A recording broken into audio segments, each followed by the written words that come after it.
यात्रियों से भरे एक विमान में पावर बैंक फट गया, जिसकी वजह से 2 लोग बुरी तरह झुलस गए हैं। इस हादसे का वीडियो भी अब सामने आया है, जो कि सोशल मीडिया पर तेजी से वायरल हो रहा है। हम भी आपको वो वीडियो दिखाते हैं, कैसे ताइवान में एक विमान में पावर बैंक फटा और उसके बाद में 2 लोग झुलस गए। ये तस्वीरें आपके सामने, ये एक विमान की तस्वीरें हैं। ताइवान का ये विमान है, जिसमें देखिए किस तरीके से एक पावर बैंक फटा और उसके बाद में वहां पर अफरा तफरी मच गई।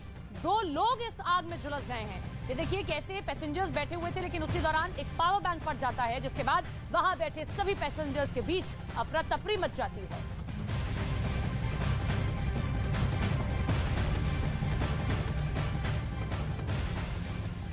इसलिए पुतिन के प्रवक्ता ने कहा कि रूस आर्मेनिया से बात करेगा। लेकिन बात अब इतनी आगे बढ़ गई है कि शायद रूस से सुलझाए नहीं सुलझने वाली, क्योंकि अब आर्मेनिया की सरकार से लेकर वहां के आम लोग तक रूस के खिलाफ आग उगलने लगे हैं। क्योंकि आर्मेनिया को लग रहा है कि अजरबैजान से उसकी जंग में रूस उसकी मदद कम, उसका नुकसान ज्यादा कर रहा है। पहले तो अजरबैजान और आर्मेनिया की 2020 की जंग खत्म कराने के लिए रूस ने ऐसा शांति समझौता करवाया कि आर्मेनिया के लोगों ने उसे अपनी हार के तौर पर देखा। उस समझौते की वजह से नगोर्नो कराबाख और उसके आसपास के कई इलाके आर्मेनिया की मुट्ठी से निकल गए और अब आर्मेनिया को नगोर्नो कराबाख से जोड़ने वाली इकलौती सड़क पर अजरबैजान के लोगों के लगाए ब्लॉकेड ने आर्मेनिया के सब्र का बांध तोड़ दिया। पर अजरबैजान का आरोप है कि नागोर्नो कराबाख में अवैध खनन करके वहां से खनिज उसी इकलौती सड़क के जरिए आर्मेनिया पहुंचाए जा रहे हैं। इसलिए अजरबैजान के लोग 12 दिसंबर से उस सड़क पर जमे हुए हैं, जिसकी वजह से नागोर्नो कराबाख में रहने वाले आर्मेनियाई मूल के लोगों के पास आर्मेनिया से खाना ही नहीं पहुंच पा रहा।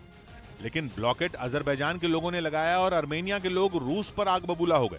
ऐसा इसलिए क्योंकि नागोर्नो कराबाख से आर्मेनिया को जोड़ने वाली सड़क पर 2020 की लड़ाई के बाद से रूस की शांति सेना का कंट्रोल है। आर्मेनिया रूस से एक्शन लेने को कह चुका है, मगर 1 महीने से रूस की सेना चुपचाप बैठी है। इसी बात से आर्मेनिया भड़क गया और रूस के पुराने दोस्त के उससे दूर होने के आसार गहरा गए। असल में रूस आर्मेनिया और अजरबैजान दोनों से बनाए रखने की अपनी नीति में उलझ गया है, क्योंकि आर्मेनिया और अजरबैजान जैसे 2 दुश्मनों को साथ लेकर चलना रूस के लिए टेढ़ी खीर साबित हो रहा है। आर्मेनिया तो रूस का साथी है ही, लेकिन रूस अजरबैजान से भी दुश्मनी नहीं चाहता। अजरबैजान के पास तेल है और यूक्रेन की जंग की वजह से भी रूस के लिए अजरबैजान को साथ बनाए रखना जरूरी है, क्योंकि पश्चिमी देशों के प्रतिबंधों की वजह से रूस तुर्की के भरोसे है और तुर्की अजरबैजान का दोस्त है। यही रूस की दुविधा है। लेकिन रूस की इस परेशानी में उसके दुश्मन अमेरिका को बहुत बड़ा मौका नजर आ रहा है। वो आर्मेनिया को अपने पाले में लाने की कोशिश में लगा है और अमेरिका और आर्मेनिया की करीबी रूस के लिए खतरनाक है।